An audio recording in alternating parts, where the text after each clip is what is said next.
How's it going, guys? It's Cole with See-Through Panel. I'm going to do a quick kind of impromptu video today because I've been waiting for my packages to come in the mail and they just won't even ship. So my haul video for November is going to be closer to the end of December. So hopefully next week I'll be able to film that. But instead I decided I would show off 3 of my favorite more indie kind of books that I have in my collection. I don't unfortunately have a lot of books that are purely indie.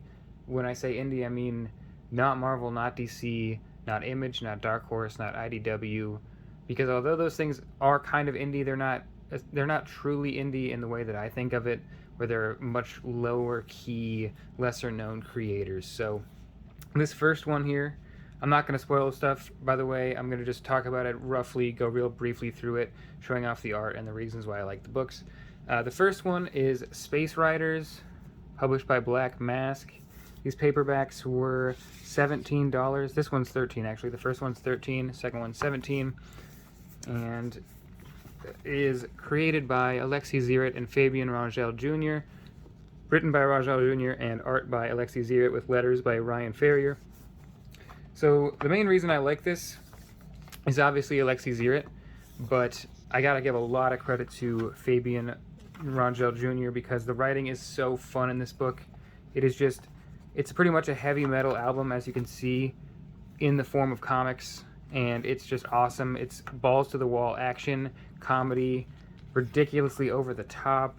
The art from Ziritt is just incredible, almost like a blacklight poster.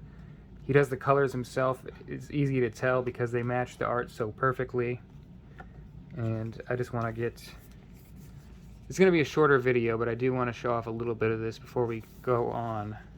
Their spaceship that they fly in is a skull-shaped ship that looks like this and can shoot kind of like a tractor beam out the mouth. One of the characters is a tiger. It's like psychedelic action comedy, taking itself not very seriously, but everyone delivering stuff with a deadpan kind of tone. Ziritt just does incredible designs for this book. Just everything in this book is just so badass and over the top. If you're looking for the comedy in it, it's definitely will make you laugh, but if you're looking for just like a hardcore, insane action kind of story, this will do that just as well. I think it really, whatever you bring to the table, it'll bounce off of that. So if you want to look for the comedy in it, you can, or you can take it completely seriously and just be mesmerized by the beautiful art and the... Actually, I think yeah. You get so much value out of these colors, and like the shifting of the color plates to give the kind of shaky 3D-ish effect. Although some from volume 2 now. Cover's awesome. Black Mask did this, the material they made the books out of changed. This is more of the like this, I don't know what to call it. Not sticky, but you know, it's kind of like the more textured cover. This is just regular paper stock, it feels like. So same people. Unfortunately, Fabian stopped writing comics, so the 3rd volume was written by someone else, and I'm not even sure if it finished. But these are each 4-issue miniseries. I don't know if it finished its miniseries even, but Ziritt was still doing art, so if it does come out in a collection, I will pick it up, because I really love Ziritt, but that's just incredible use of colors too.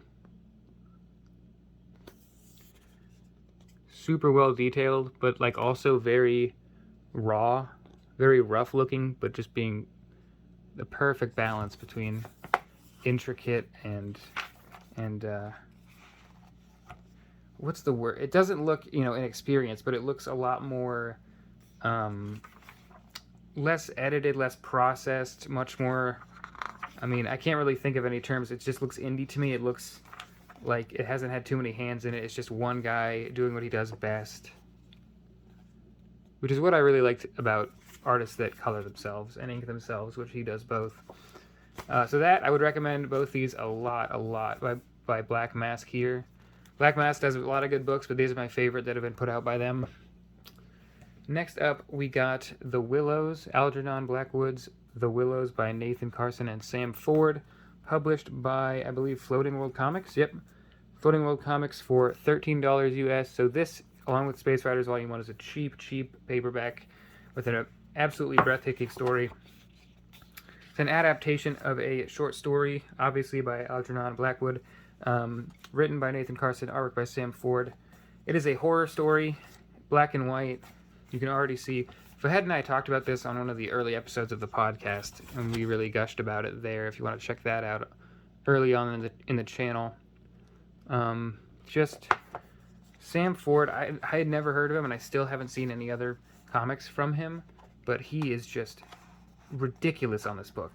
The layouts, the detail, the character design, the accuracy to all of the natural elements of the story, like the animals, the landscapes, the water, just all looks so great.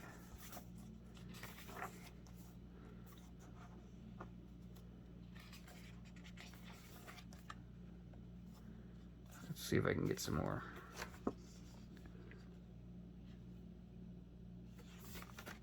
I will also say these guys are really nice guys. When we put out the podcast over a year ago, probably a year and a half ago, they got a hold of us on Instagram and were really nice. So we talked to them a little bit. And Nathan Carson just does this out of love. He's not a professional comics writer. I'm not sure about Sam Ford. I don't know if he just did this as a collaboration or if he's actually trying to break into the industry. I don't know. I feel like if he wanted to break into the industry and was looking for it, I think he could, because his art is just beautiful, absolutely beautiful. But I'm not sure if he has other things going on. But yeah, these guys, not names you're going to see on a lot of comics, so I would recommend picking this book up if you can get your hands on it. The horror aspect coming. I love that this trail looks like it flows all the way up and into the moon, which is really, really... The story is very Lovecraftian. It was actually an influence on Lovecraft. I think he calls it his favorite written story, like his favorite novella. And I could see why. It's a huge, huge impact on him. There's that creature from the cover. And just like Lovecraft, this kind of story is something that's hard to draw and hard to like visually storytell, because everything's kind of supposed to be indescribable or in their head, or just you feel emotions when you look at it. There's no actual physical features. It's all emotional and mental, but he does a great job of transferring that idea onto the page. And just the layouts are incredible. I also really enjoyed that Nathan Carson gender swapped the main characters. I think it's a smart touch to do for this adaptation, just to set it apart a little bit, make it a little bit more interesting and different. Honestly, the genders of the characters do not matter in this story. The way the story is constructed, it does not affect the story in any way, like most stories.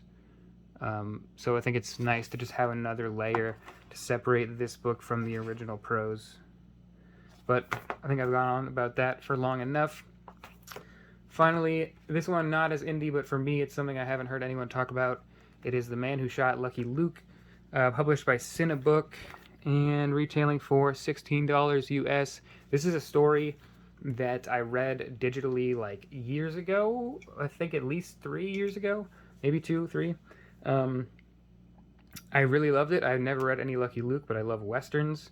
And Matthew, I think Bonhomme? I'm not sure how to say. I believe it's a French last name.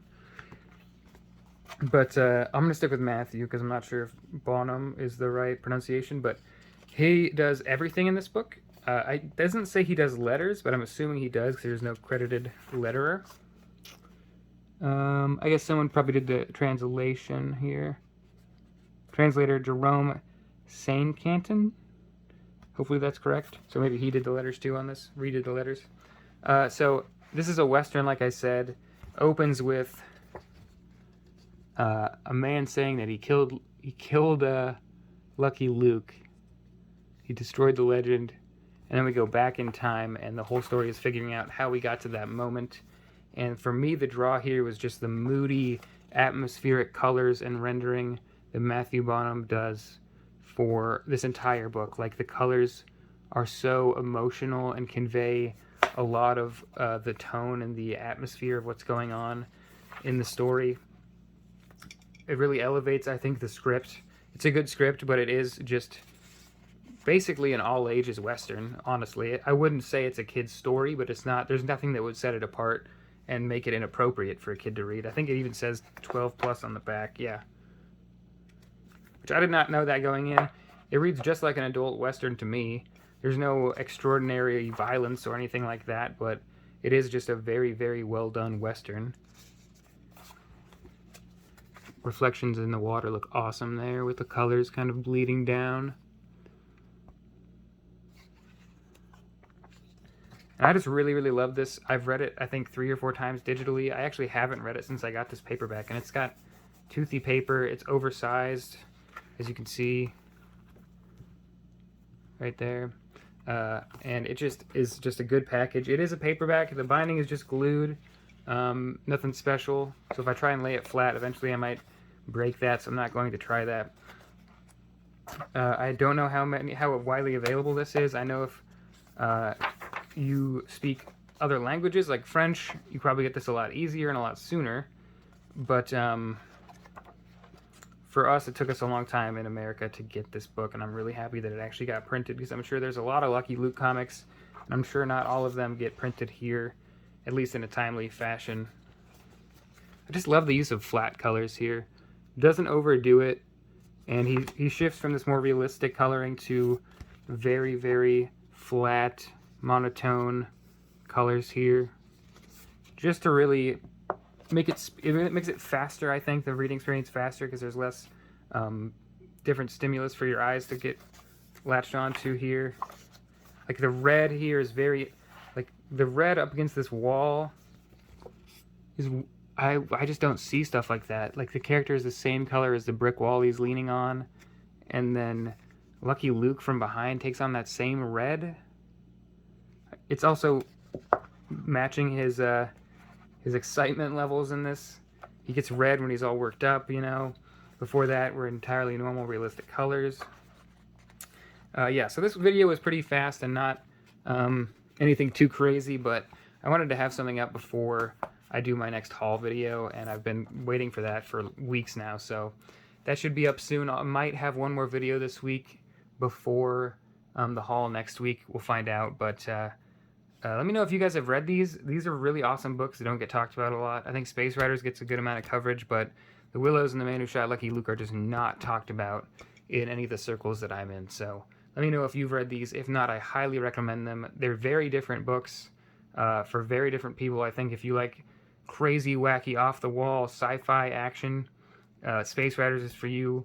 A serious, down-to-earth Western with some awesome European art, or just a straight-up horror story with black and white, very moody, very tonally very dark, but also the characters are not at all matching of that dark tone. The characters are very uplifting and very positive, and it's a very unique experience. So let me know if you read these. Definitely pick them up. I appreciate you guys watching. Thanks. Peace.